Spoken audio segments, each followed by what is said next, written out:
하고요. 현재 통합과학 여기서 담당하고 있고, 그리고 별도로 아까 소개를 어떻게 하셨는지 모르겠는데 지금 이제 수능 생명과학도 같이 진행을 하고 있습니다.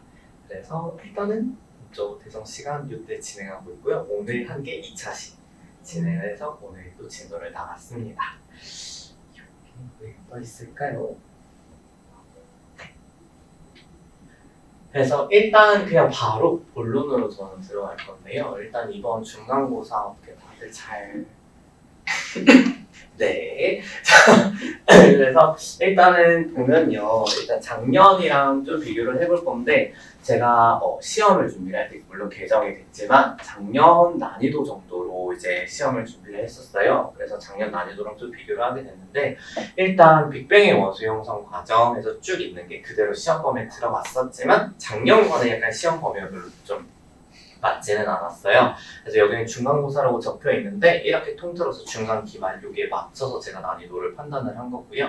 과학의 기초는 새로 들어가서 여기에는 없는 내용이에요. 근데 이 부분은 일단 기본적인 난이도 자체가 굉장히 쉽습니다. 뭐 단위를 뭐를 쓰는 건지 고양이를 측정할 때 무슨 단위를 쓸까요? 이번에 수능 예시 문항이 나왔었는데 그 수능 예시 문항에서도 그런 비슷한 유형으로 나왔기 때문에 난이도 자체가 그냥 하였습니다. 그리고 언제나 그랬듯이 빅뱅과 원소의 형성 다들 학생들은 알죠? 무슨 내용인지. 그것도 작년이랑 비교했을 때에는 문제 난이도가 그렇게 높은 편은 아니었고요.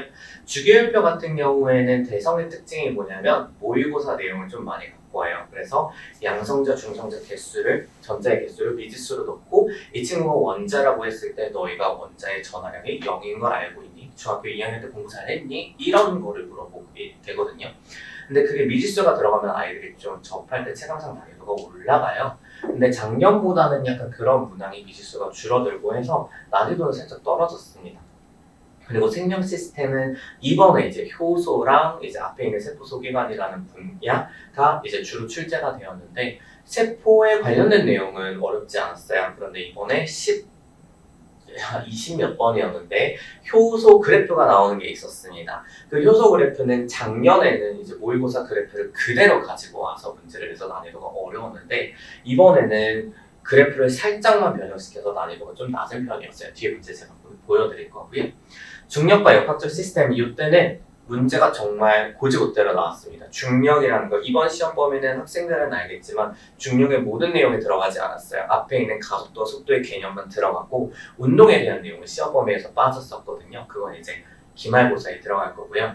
그래서 이때는 전범위가 나왔기 때문에 난이도가 상이었는데 이번에는 다 나오지는 않았어요. 그럼에도 불구하고 난이도가 상이었던 이유는 그래프를 해석하는 문제가 출제가 되었기 때문이에요. 그래서 마지막에 세 문제가 물리 문제였는데 그 중에 두 번째 문제가 그래프를 해석하는 거였고 스칼라와 벡터라는 방향이 있고 없고에 대한 내용 그리고 그 그래프가 나왔을 때 저는 물리 문제를 풀 때 항상 면적이 뭘 의미하는지 기울기가 뭘 의미하는지를 꼭 체크하라고 했는데 그게 뭔지 알고 있는지를 보고 그리고 마지막 문제는 사실 솔직히 얘기하면 중학교 3학년 수준의 문제에다가 가속도라는 개념만 도입을 했던 거였어요.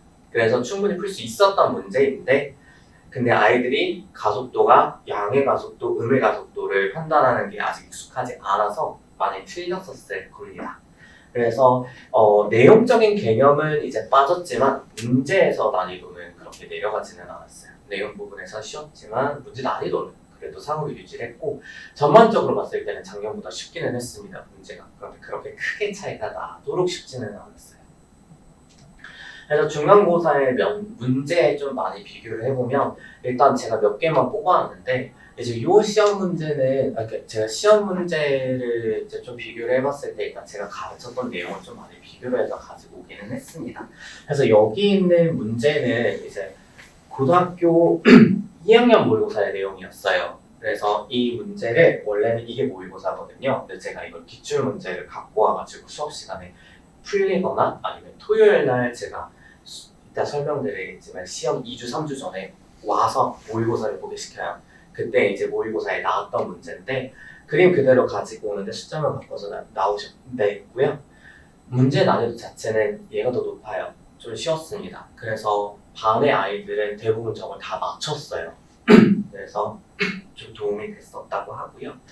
요 부분은 이제 선생님이 이거를 설명했는데 이게 이제 상위 내용의 생명과학 2에서 샤가프의 법칙이라고 나오게 됩니다. 근데 저는 별도 자료로 이거 이미 다뤘고 이런 문제도 이제 과제에 같이 나와서 풀어서 저 그림에 대해서는 아이들이 좀 낯설었다고 하지만 이거를 판단을 했을 때는 되게 쉽게 풀었다고 하더라고요.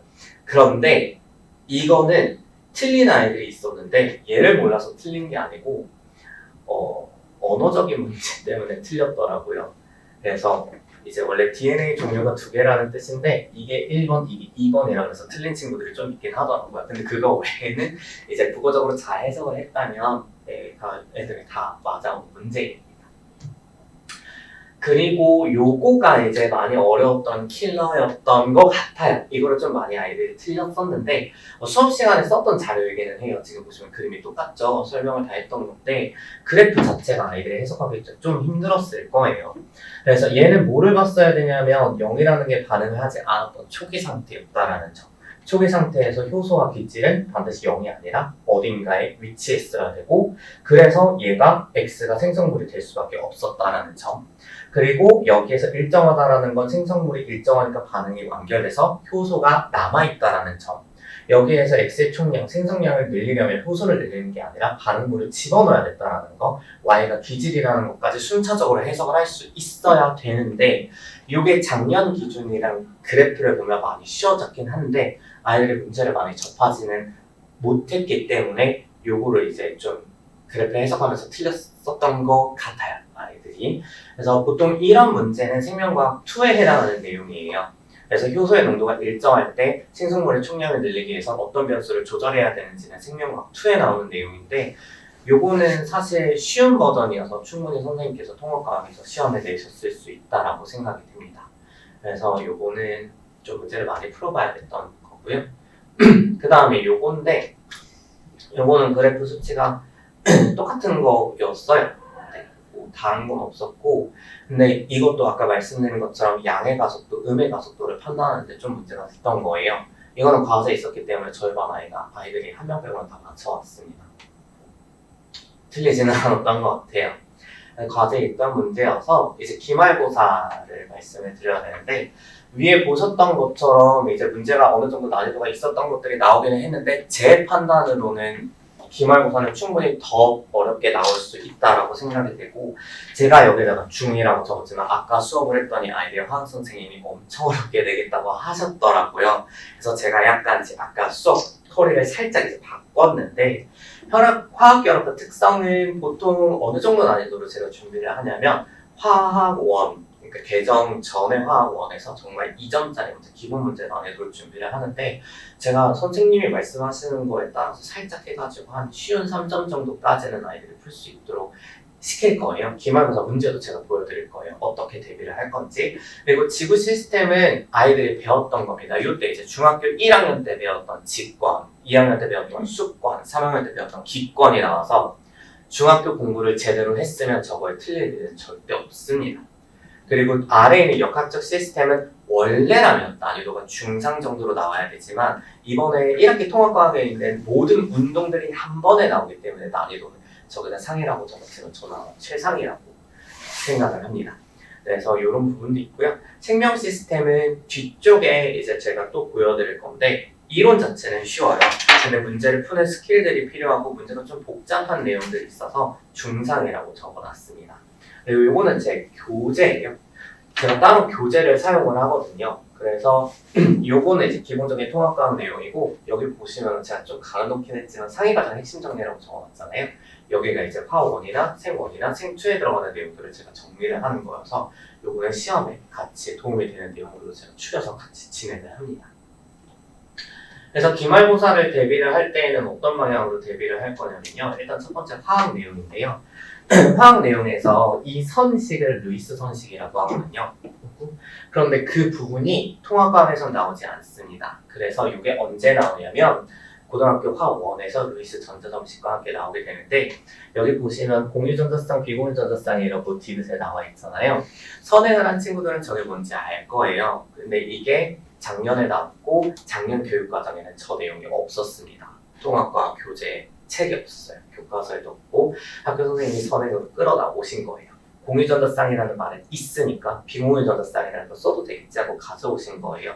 이번에는 대부분의 문제집에서 공유전자쌍과 비공유전자쌍이 다 언급이 됩니다. 개정 후에 완자라든지 오투라든지 내용을 쭉 보면 꼬투리에 더 들어가 있어요. 그렇기 때문에 저는 화원 수준이기는 하지만 그래도 아이들 다 같이 볼 거고, 전자점식이라는 거는 원자과 전자를 가지고 결합을 판단하는 거거든요. 이런 것도 같이 연습을 해서 여기는 점으로 표시되어 있지만 선이랑 별반 차이가 없습니다. 그래서 저 부분은 옥텟을 만족시키지 않는 것과 만족시키는 것 이런 식으로 판단을 하는 건데, 그런 연습 좀 많이 볼 거예요. 얘가 이제 옥텟 규칙을 만약에 공부를 했던 학생이라면 옥텟 규칙이 뭔지 알 거예요. 이 친구는 옥텟을 만족하지 않은 친구입니다. BH3라고 해서 만족하지 않는 친구, 이 친구는 질소가 들어가는 NH3여서 만족하는 친구예요. 그 차이가 니은에 나와 있죠. 이거 어려운 보기였는데 이것도 제가 같이 하면서 만족하는 친구, 안 하는 친구 다 판별하는 식으로 연습할 겁니다. 그리고 기말고사의 물리 부분인데 보통 일반적인 학교에서는 이런 그래프가 잘 나오지 않아요. 보통 나온다 하면 속도 대신에 힘이라든지 운동량에 관련된 문제가 나오는데, 속도라는 게 좀 나와서 좀 난이도가 어느 정도 있다라고 해석을 했고, 또 이 친구는 그래프 유형이 3개거든요. 3개까지 나오는 학교는 별로 없습니다. 그래서 요거는 이제 제가 문제를 따로 찾아야 돼요. 저도 이런 종류의 문제는 다루지 않아요. 좀 많이 복잡하고, 저는 이런 문제는 좀 이게 좀 직설적으로 얘기하면 더러운 문제라고 생각을 하거든요. 그래서 좀 핵심을 찌르는 게 아니라 좀 아이들 많이 자료를 줘서 헷갈리게 하는 문제여서, 일단은 저런 거를 제가 출제를 하기는 하겠지만 기본적으로 핵심이 되는 내용들, 간단하게 꼭 해석해야 되는 방법들을 위주로 제가 설명을 할 겁니다. 물원이라고 적혀있긴 한데 그렇게 어렵지 않아요. 그래서 그렇게 진행을 하고,